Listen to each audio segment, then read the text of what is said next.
It's Friday, March 15, 2019. Prayers are about to begin at the Al Noor Masjid on Deans Avenue in Christchurch. The Bangladeshi cricket team is in town and plan to join the usual crowd of worshippers. It doesn't happen though. Before they arrive, an Australian man who has made the 5-hour trip from Dunedin does. You probably know what happens next. The Australian man enters the mosque and begins a killing spree that would take the lives of 51 people.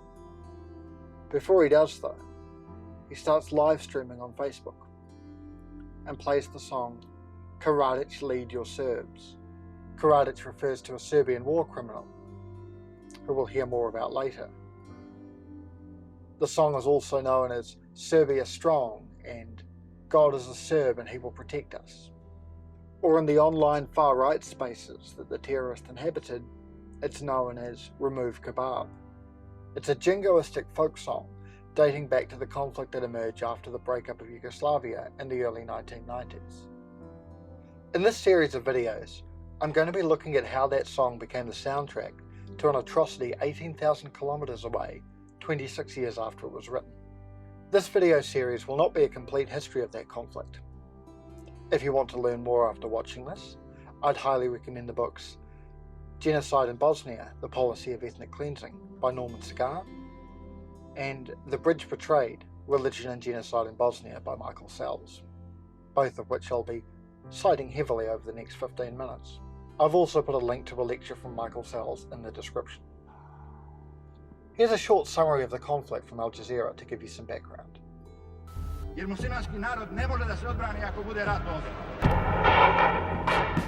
After the breakup of Yugoslavia, military conflict quickly erupted, first in Slovenia and Croatia, and finally Bosnia. And while there were losses on all fronts, Bosnian Muslims seemed to pay the highest price. Only a month after the Bosnian Declaration of Independence in March 1992, a Serbia-based paramilitary group attacked the city of Bijeljina, slaughtering between 48 and 78 non-Serb civilians in a single day. This was the beginning of what would become 4 years of killing, persecution, and rape. At the time of these events, Western political leaders spoke of ancient animosities and age-old antagonisms, portraying the conflict as a result of Balkan tribal killers who had hated each other for centuries and were incapable of living in peace. The reality was somewhat different. Age-old antagonisms, which I call the Balkan version of the Clash of Civilizations theory. The great threat of those theories is that they can create their own reality. The more people that believe it, the more power it takes on. The Balkan region is a kind of geographic meeting point for the different religions of Europe and the Near East. After the Great Schism in Christianity in the 11th century, the region contained both the Eastern Orthodox Serbs and the Western Catholic Croats. There has been armed conflict between these two groups, but it's largely confined to the 20th century.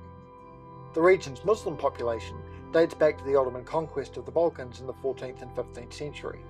But the idea that Slavic Muslims and Serbs are ancient enemies is a much more recent one. It was constructed by Serb nationalists in the 19th century, and then projected back to the 1389 Battle of Kosovo, and then back even further. In the 5 centuries following the Ottoman conquest of the Balkans, the region's Muslims and Christians coexisted in what was a relatively tolerant environment for the times.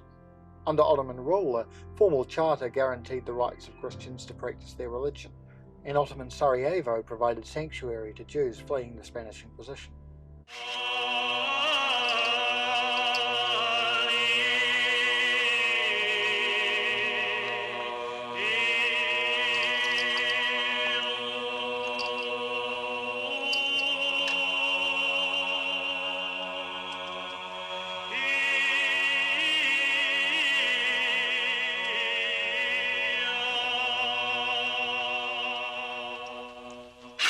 The Battle of Kosovo was fought between the invading Ottoman Empire and a Serbian army led by Prince Lazar Rebljanović, who led the largest state on the territory of the disintegrating Serbian Empire. The way history has remembered these events has changed in recent times. The battle was not always the central theme of Serbian historical stories. Prince Lazar only became a significant historical figure in the 19th century, when he was taken up by Serbian nationalists.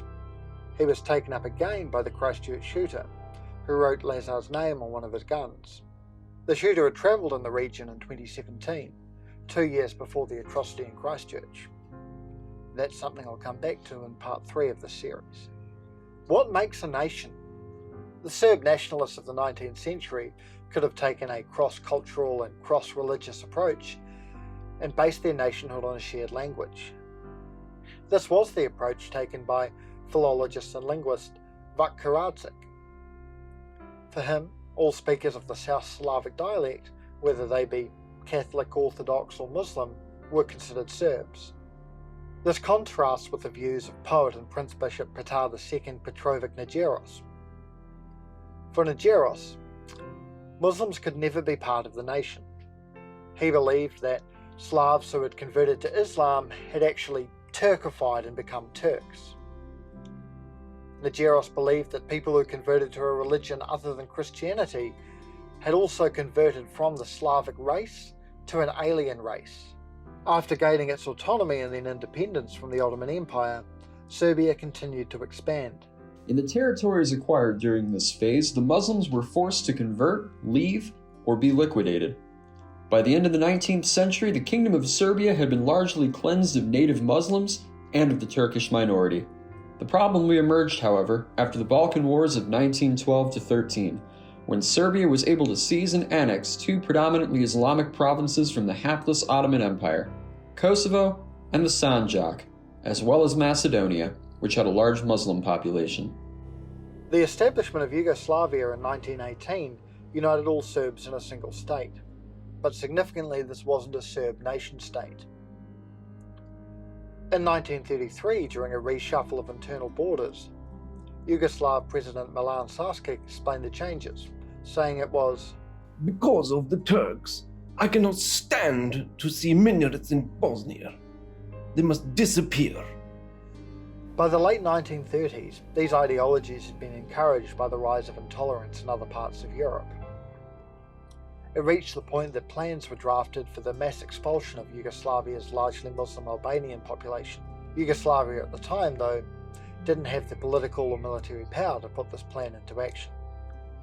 During World War II, fascist states aligned to Nazi Germany were established in Croatia and Serbia. In addition to the pro-Nazi state in Belgrade, other Serbian nationalists established the Chetnik movement, led by Draža Mihailović. The goal of the Chetnik movement was to establish a greater Serbia in the Balkans. Operational orders issued by Mihailović to a field commander make the Chetnik intent towards the Muslim population clear. Point 4.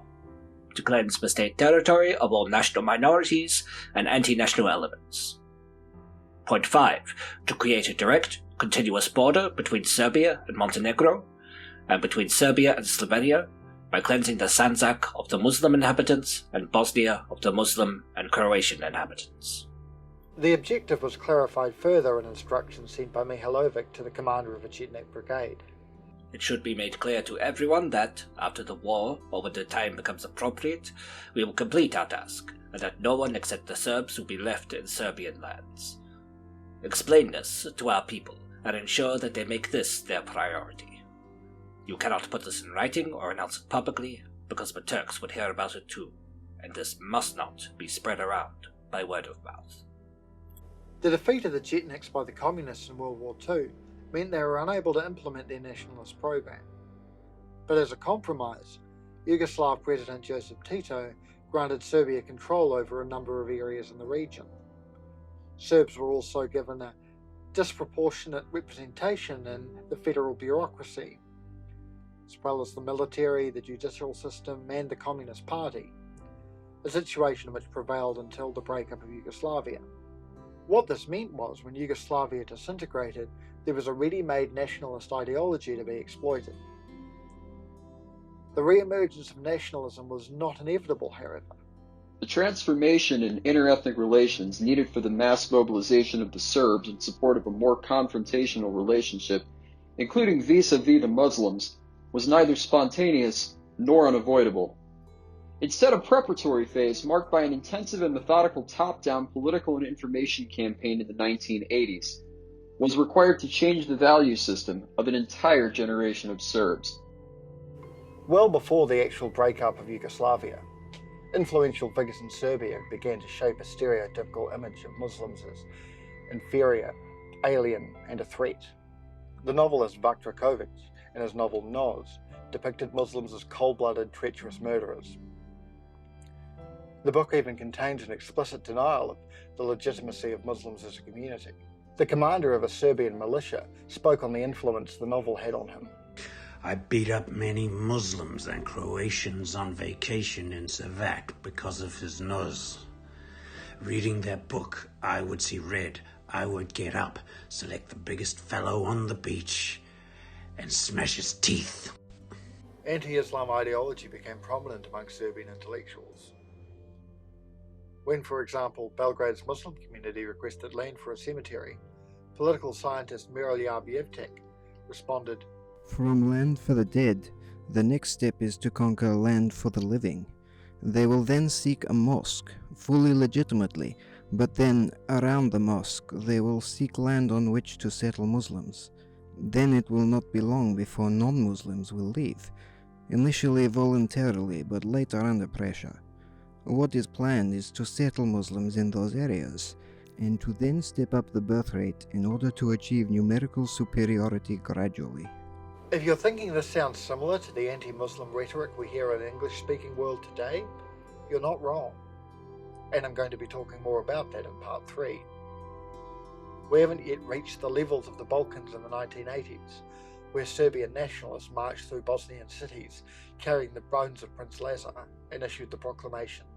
We will do our utmost to crush their race and their descendants so completely that history will not even remember them. There was an extraordinary 5-year hate campaign carried out by former communists who were both Croat and Serb, who had suddenly renounced communism and become true believers in either Serb Orthodox or Catholic nationalism. And they had the entire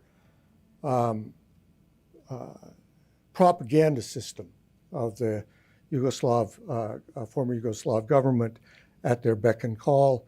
They were able to broadcast allegations of atrocities on a daily basis, day in and day out. By the time the Bosnian conflict began, the national mythology, hatred, and unfounded charges of actual genocide in Kosovo and imminent genocide in Bosnia had been shaped into a code. The charge of genocide became a signal to begin genocide.